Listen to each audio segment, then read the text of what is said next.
Hello everyone, welcome to Sanmargaha classes. Question number 23 from Luther Burbank.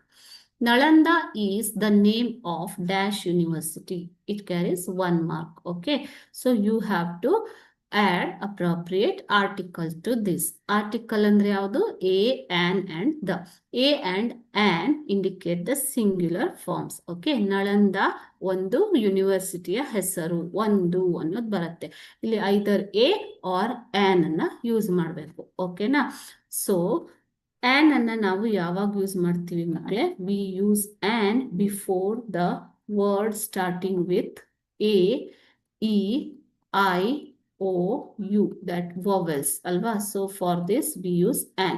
To all other words we use a, starting with the consonants. Okay.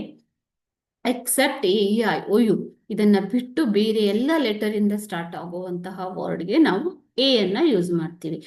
But ಇಲ್ಲಿ answer ನೋಡಿ, Nalanda is the name of a university ಅಂತ ಬರ್ತಾ ಇದೆ.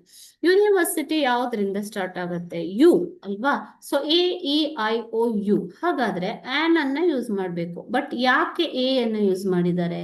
ಯಾಕೆ ಅಂತಂದ್ರೆ, ಇವೊಂದು it starts with consonant, it is pronounced as university. U, university, Y ಅಲ್ವಾ? So ಯ ಅನ್ನೋದು ಬರ್ತಾ ಇದೆ ಇಲ್ಲಿ, Y. So Y is a consonant, correct? So that is why A should be used before university. Okay, so answer is A. Nalanda is the name of a university. Okay, thank you.